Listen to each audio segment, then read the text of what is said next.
What is going on, everybody? It's Dylan from Redline here, back with another video. Today we're going to be talking about the full build and mod list on my B5 Audi S4 in Nogaro Blue. Let's hop right into it.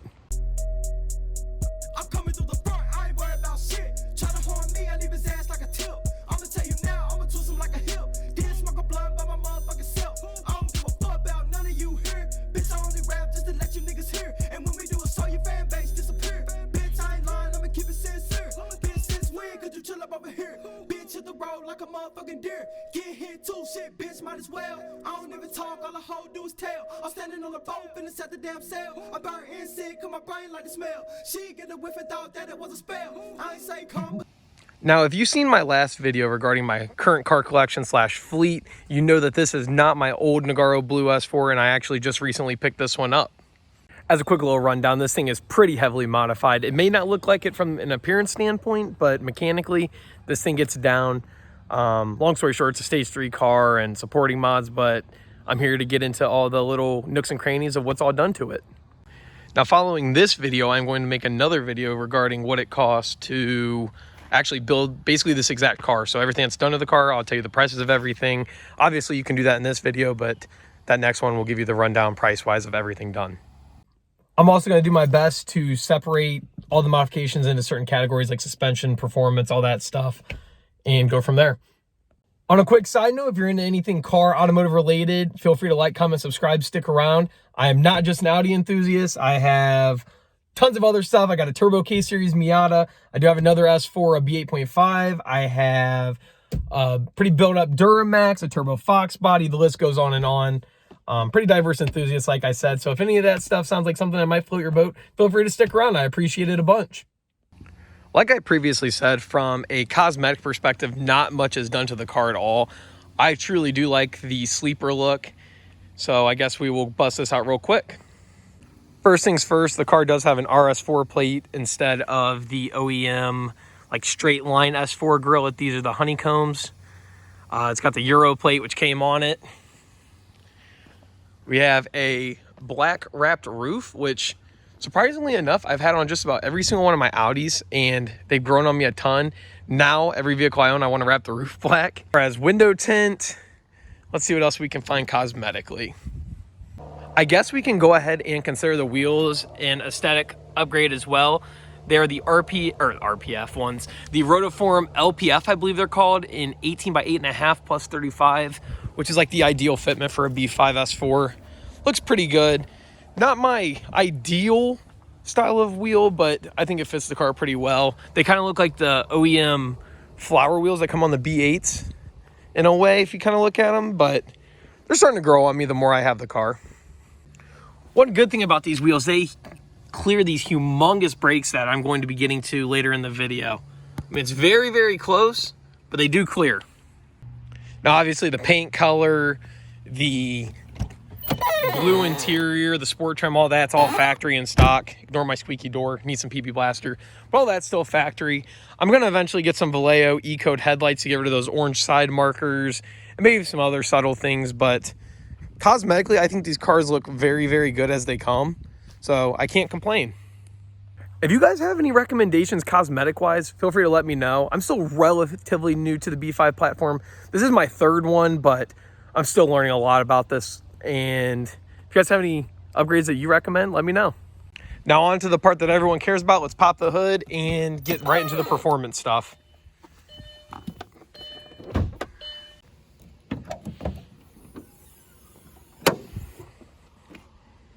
All right, right off the bat, I apologize for how dirty the engine bay is. I honestly have not had a chance to clean it since I bought the car a couple weeks ago.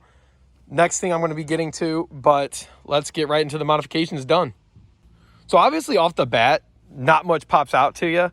These cars honestly hide a lot of the stuff as the turbos are tucked way down in there and can't really see anything other than the white pipe, the intake, diverter valves, and all that stuff. So I guess we will start with what you can see. This is the 034 X34 carbon fiber intake, the carbon fiber shroud, which is pretty cool. Makes a bunch of cool turbo noises. This is my first B5 that has had an open intake, and it definitely makes a lot more noise, which I'm a fan of. Going off of that, behind here is an upgraded MAF, as this is a stage 3 car. We got the polished forged diverter valves, APR bipipe, which is very nice because when you have a high boost car, this is a silicone thing with a clamp, and they blow off when you got high boost, which is good to have. What else can we actually see? It's got upgraded 550cc injectors.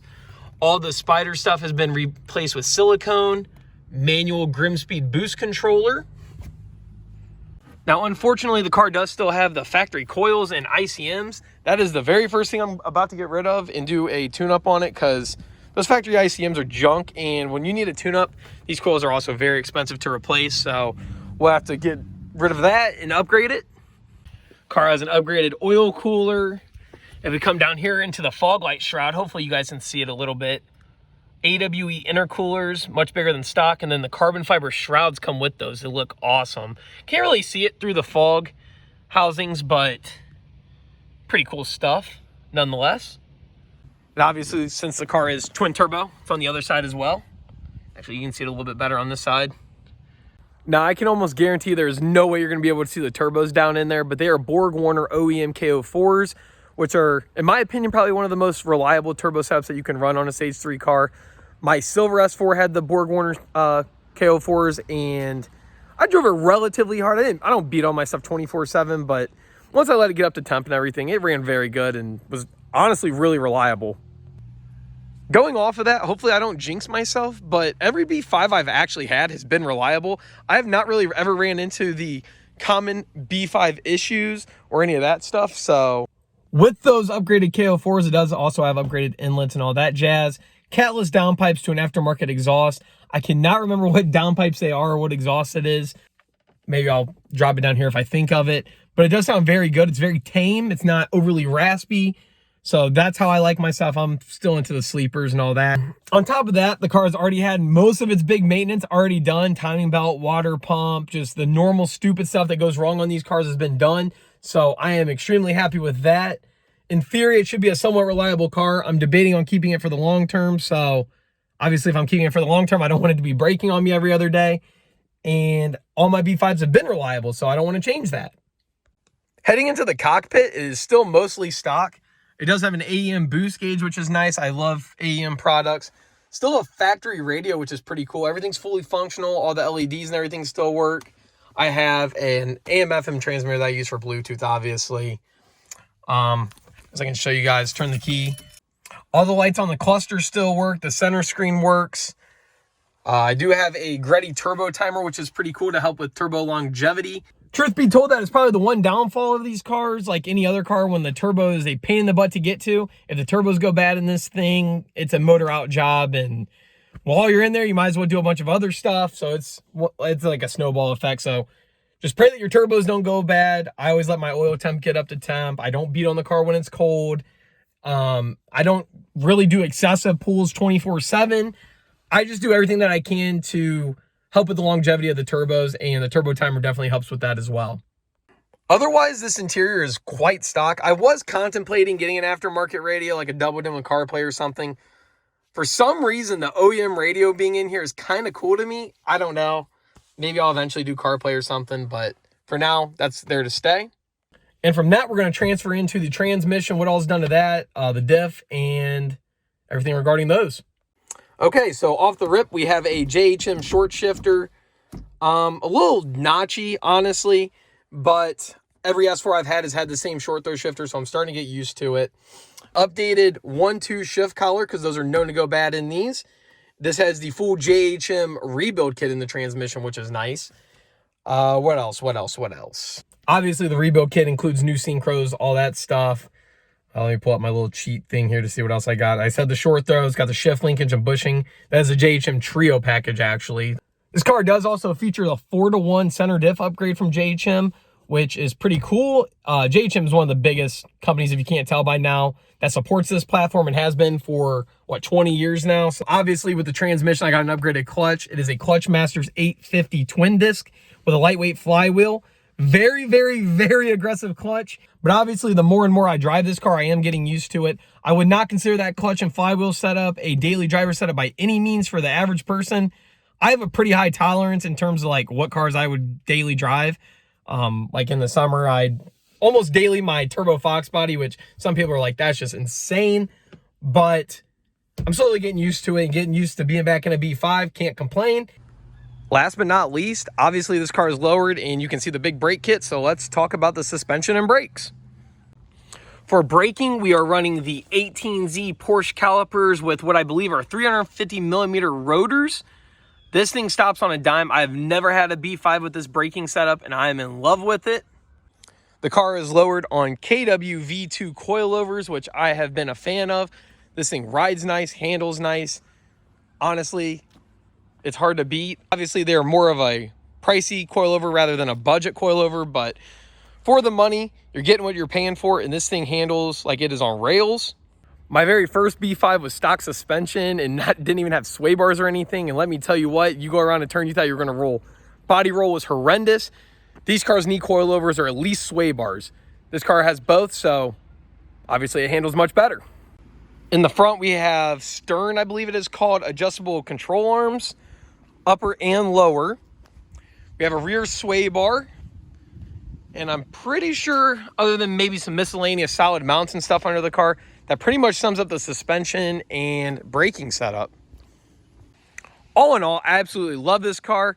I've always wanted a Nogaro Blue B5 S4. My last one I had, couldn't really drive it because it had blown turbos. So after I sold that, I was already on the hunt for another one, came across this, and let me just say, it's been such a good time. It's everything that I hoped it was. I'm coming from, in terms of Audis, the B8 and B8.5 world. I hate to say it, but I enjoy these a little bit more than I do the B8, B8.5 platform. These are more raw feeling, but you still have a little bit of that luxurious feel that you need. So all in all, these cars are awesome. So on that note, guys, I appreciate you for sticking around watching the video. If you're into anything Audi, car related, automotive, racing, anything of that sort, feel free to subscribe and stick around. I have a ton more videos I plan to post with this Noggy, my B8.5, my Turbo K Series Miata, my Fox body, etc., etc. If any of that floats your boat, feel free to stick around. I appreciate 2,300 subscribers. From the bottom of my heart, that is freaking awesome. I know I say it every video, but I wholeheartedly mean it. It's just an awesome feeling knowing that people watch my videos, support and everything. It's just freaking sweet. I don't know what else to say about it. All right, guys, I will quit talking. I'll let you move on. Keep watching some YouTube. I'll catch you in the next video. Once again, I appreciate your view. I'll see you in the next one. Thanks.